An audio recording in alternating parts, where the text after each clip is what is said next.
On parle donc Parashat Vaishlach, comme j'ai dit, quelques mots sur la paracha, avant d'arriver au don d'organes, d'autopsie, et toutes les questions, manienotes, qu'on vous attacher, on va pouvoir traiter. Ok. Vaishlach Yaakov malachim lefanav elesav achim arza sedei, seir sedei edom. Voilà que Yaakov Avinu, il sort de Haran, de Lavan, et il apprend qu'il y a Esav qui est en route, et il envoie des anges, des malachim, et il va dire comme ça. Tu vas dire à Lavan, Im Lavan garde. Garde, tout le monde sait, Gimel, Reish, Tav, Yut, Tariag, mitzvot, 613 mitzvot, j'ai gardé. Ça veut dire quoi? Il dit quoi à Lavan? Tu sais, j'ai gardé 613 mitzvot. En quoi Lavan, ça l'intéresse qu'il garde 613 mitzvot?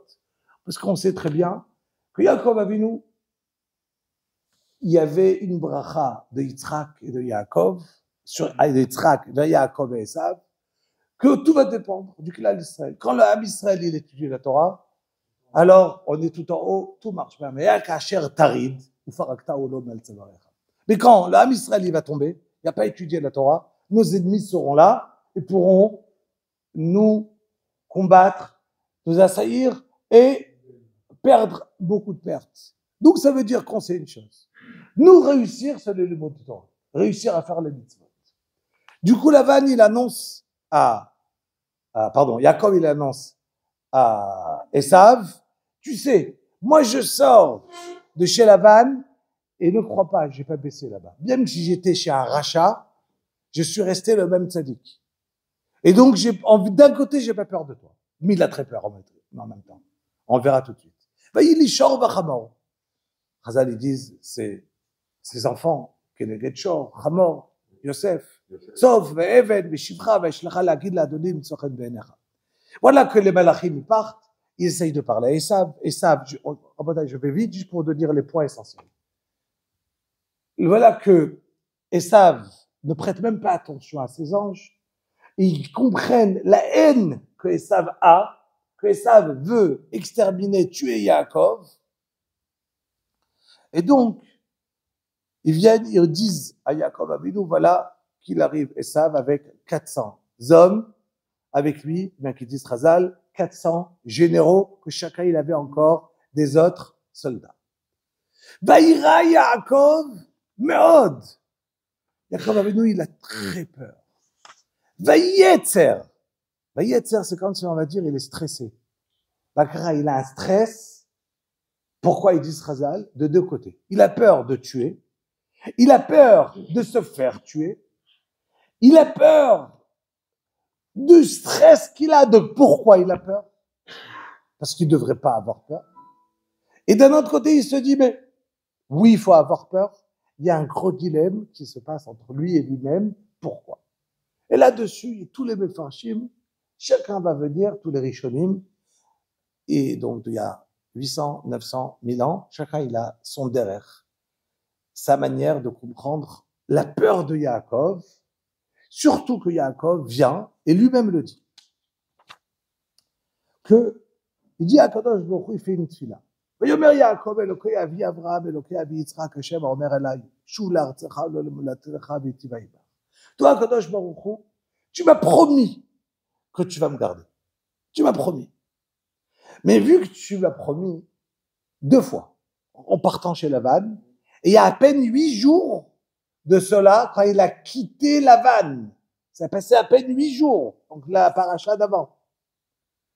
Dans ces 8 jours-là, il dit Katonti, Mikol HaChasidim, Mikol HaEmet, Asher Asita et Avdecha. Ça veut dire, toi, Kadosh Baruch Hu, tu as fait tellement de bien avec moi que du coup, je ne mérite plus rien. Même toutes les brachot, tout ce que tu m'as promis. Donc, peut-être qu'avec le tov, comme ça il rapporte Rachid, le tov que tu m'as donné, le tellement de bien que tu m'as donné, parce que Bemakli avarti ta Yarden, je suis passé quitter pour aller chez Lavan, j'avais rien, j'avais mon bâton. Chazal dit qu'il a aussi coupé le Yarden, mais dans le sens où je passais vers le Yarden, j'étais un homme sans un rond. Et je me retrouve avec 4 femmes. des enfants. Combien d'enfants il avait? 13. Oula. 13 avec... 13. Non, 13 avec 12 Dina. avec, 12 avec la fille. 13 avec Non, Dina. 13 avec la fille. 13. Non, et l'autre, il n'est pas né. Benjamin, il n'est pas né. Benjamin n'est pas né encore. Oh, D'accord. Combien il a eu en tout d'enfants? On va aller plus simple. 13. En tout, il a eu combien? 13 avec Dina. 13 avec Cinquante. En tout, il a eu combien? 13 avec Dina. Plein. Avec des jumeaux. Garçons et filles, combien en tout? En tout, il a eu 26. Ron, Ah oui, oui. D'accord, mais bon. il y avait Binyamin, C'est ça, du coup. il avait sa jumelle. Sa jumelle.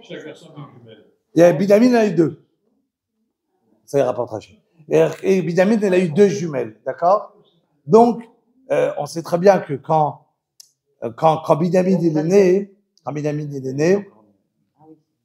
alors, il savait qu'à tous les Shevatim, il y avait une jumelle. Le problème, il est, c'est que, voilà que la première, elle naît, il va lui dire, c'est une fille, Mazal Tov. Voilà la deuxième qui sort. Oh, une deuxième fille. Il ne savait pas qu'il y avait un troisième. Et donc, ils se sont dit, donc Rachel, elle s'est dit, waouh, ça veut dire que je n'ai pas le srout, moi, d'amener encore la dernière tribu. Et tout de suite, il y a un troisième qui arrive, elle a mis à la tête qui lui dit, Al tirei, kim gam lach zeben. N'ayez pas peur, le chevet, il est là, tu l'as, le 12e tribu, elle vient de toi, et elle est niftaret. D'accord? Mais je ne comprends pas pourquoi on dit ce nombre-là, alors qu'à la fin de Bereshit, on dit qu'ils étaient 72 en rentrant en Égypte. On n'a pas compté les jumelles. Ah, c'est que Baruch Hashem, vous avez des bonnes questions. Mais de la bonne question, ça ne va pas donner une bonne réponse. Moi, ça ne me donne pas la bonne réponse. Vous avez juste une très bonne question, et la question, elle est juste. Et les Mfarshim posent la Et question. pourquoi on dit aussi il a caché Dina pour ne pas Ah. que Esav, il a Ok, c'était pas mon chiot, mais je peux vous donner au moins la réponse. Allez, mais au moins je lui donne. Mais la question, elle fait partie d'une autre paracha, donc je lui donnerai après.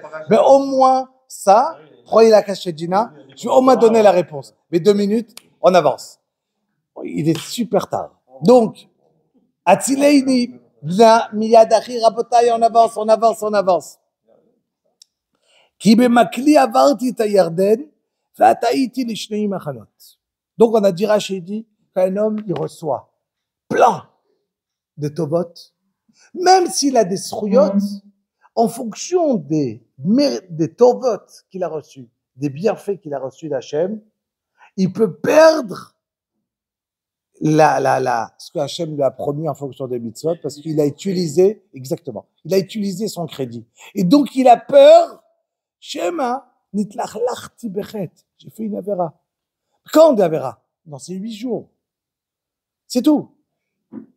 Parce que sinon, il n'y a pas de Averot. Il y a 8 jours, Hachem lui a promis. Point. Numéro 1, Rashi. Deuxième, le Rashbam. Il lui dit à Kadosh Baruch Hu, Vata amarta, etev etiv imach, vesamti et zaracha kechol hayam, asher lo yisafer merod. Il dit à Kadosh Baruch Hu, toi, Kadosh Baruch Hu, tu m'as promis que tu vas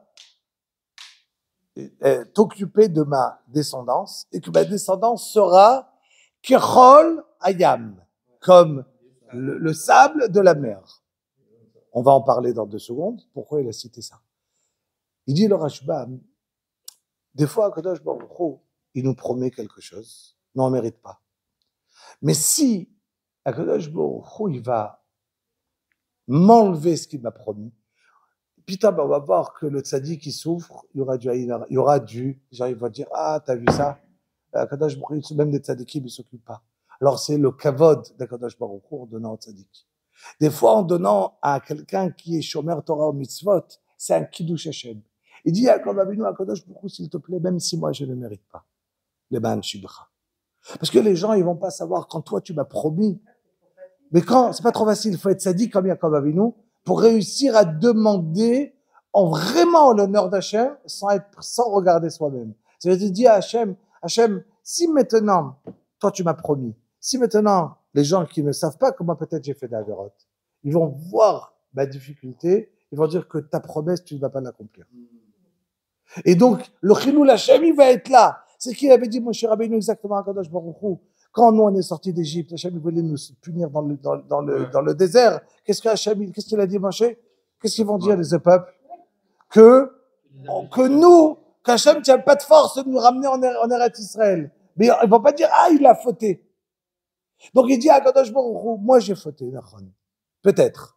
Mais, pour ne pas qu'il y ait un Chilul Hashem, les man shimcha.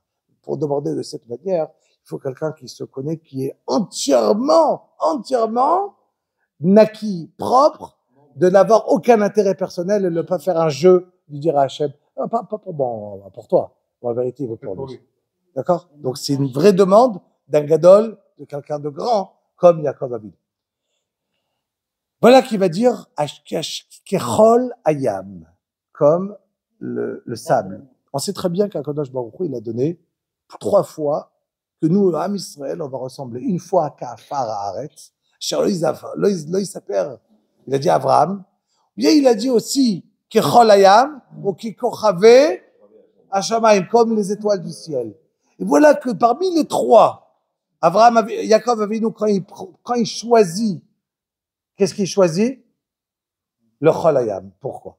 Il dit Razal, le Chol Hayam, ça représente pas quand on est tout en haut, les étoiles, pas quand on est tout en bas, quand on marche dessus, la phare Haaretz, mais ça représente les Galim, la mer, que la mer, il y a l'océan qui veut rentrer sur terre et dévaster toute la terre entière. Pourquoi il s'arrête? Le sable qui l'arrête. Ça veut dire que on ne peut avoir la Syrie, l'Iran, le Hamas, le Hezbollah, tout le monde autour, ça arrive, ça se casse. C'est ça le Chol Hayam. Le Chol, et c'est ça qu'il y a quand même la prière. Même si on n'est pas au mérite de ne pas avoir des ennemis, puisqu'on n'est pas que Kochavim, on n'est pas comme les étoiles, on n'est pas tout en haut. On a, dans le Am Israël, plein de Averot. On n'est pas les tzadikim. Mais on n'est pas tout en bas. On fait des mitzvot, on fait tout ce qu'on peut. Et donc, on est Benoni. Donc, même si on est Benoni, il dit Yaakov Avinu, Akadosh Baruch Hu, s'il te plaît, sauve-nous, que même s'il y a les Galim qui veulent venir, les vagues veulent dire et engloutir entièrement la terre, le Chol, il arrête tout. Dis Yaakov Avinu, s'il te plaît, Hachem, que ma descendance, même si elle n'est pas kshera à 100%, mais que ça soit Kechol Hayam. C'est extraordinaire, cette fille-là. Jusqu'à aujourd'hui, on a des nissim extraordinaires. On se voit comment Akadosh Baruch Hu fait tourner le monde. Comment Hachem, il peut faire, alors, que ça soit la Syrie qui, cette semaine, des choses qui peuvent arriver, qu'on se dit, mais comment dans le monde, qu'avant, ça prenait tellement de temps pour que les choses bougent.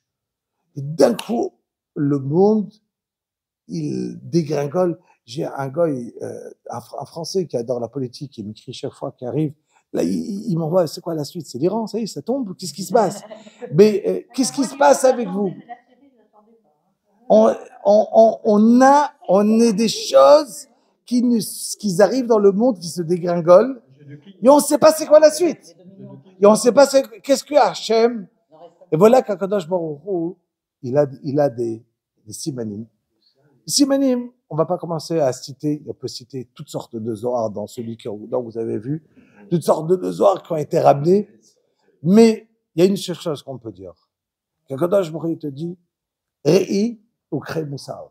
Regarde ce qui se passe dans le monde, comment une aficha, comment un renversement, merci, il peut arriver comme ça, en rien, et qu'est-ce que nous, chaque matin, comme moi, je fais ma tefila, je fais les brachot le matin, je me dis, Rokab, Haaretz, Alamaim. Que Kadosh Baruch Hu, j'arrive à tenir sur la terre, que la terre, elle tient sur l'eau. Ça veut dire que quoi? Ça veut dire que notre bitachon atzmi, notre sûreté, notre manière qu'on peut être sûr, notre confiance qu'on a sur ce qui se passe tous les jours, elle est compliquée. On ne sait pas qu'est-ce qui se passe tous les jours. Amechin mitzad egaver, Kadosh Baruch Hu, il prépare, on ne sait pas c'est quoi le lendemain. Et donc, de ça, peut se retourner. Tout peut se retourner. Du coup, on a besoin de s'arrêter, de se dire Akadosh Baruch Hu. Et d'où la raison que Akadosh Baruch Hu te dit Réou, Okre Moussar. Ça arrive juste à côté de toi.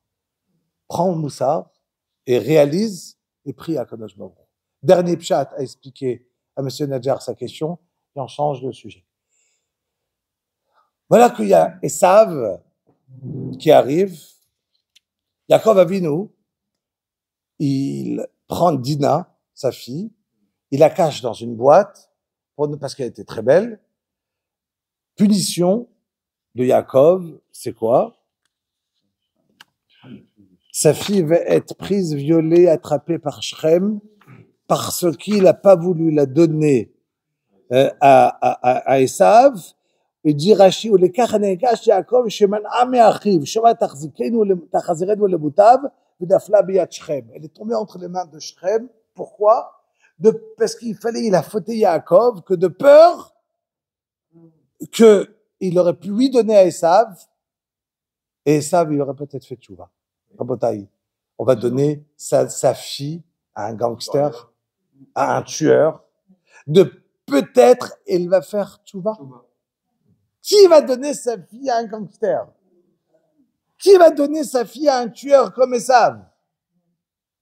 Et en plus, on va venir et on va dire une ta'ana sur Yaakov Avinu, un reproche à Yaakov. Pourquoi tu n'as pas donné ta fille? Vous allez marier votre fille avec un gangster? Il dit Srazal, Yaakov Avinu, il arrive, et voilà que il va rencontrer Esav. Esav voit ses enfants, voit sa femme, il lui demande, mais il est là. C'est qui tous ces enfants? Je te comprends pas, tu crois que c'est quoi? Tu n'as pas compris que c'est ma femme? Tu es bête? Tu réfléchis pas une seconde que c'est ma femme et mes enfants? C'est comme il est là. Et qu'est-ce qu'il répond? Il lui demande sur la femme et les enfants, il ne lui répond même pas sur les femmes.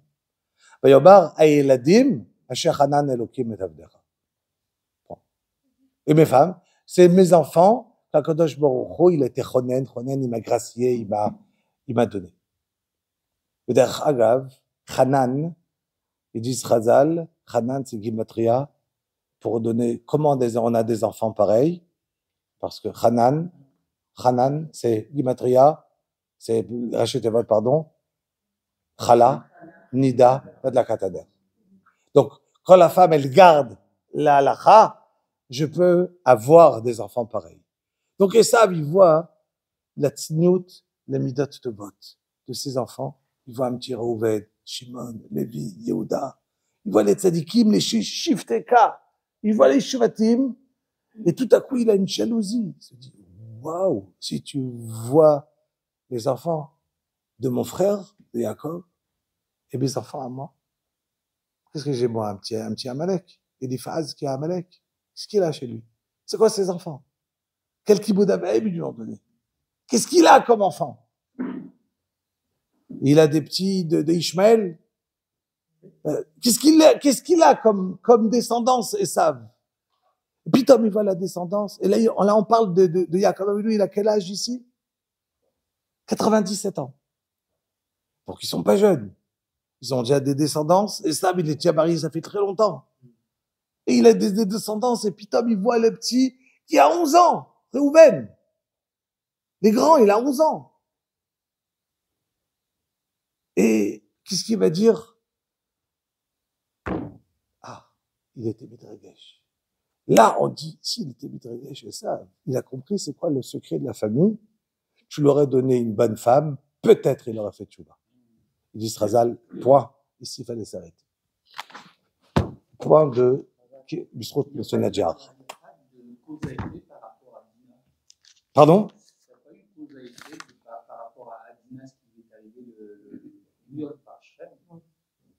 Il y a plusieurs versions par rapport à ça. On parle de la version, par exemple... De Yosef, après, plus tard. Non, avant, bien avant ça. On parle des parents à Abraham Avinu. Je sais pas compris. Sa mère Abraham Avinu, moi j'ai vu ça il y a pas longtemps, elle a été violée par son mari. Oula, d'accord, ok, je savais pas. Elle a été violée, et de ce viol est né Abraham, et Abraham, à la base, il s'appelait Abraham. Tu as dû voir ça dans un endroit, un autre style de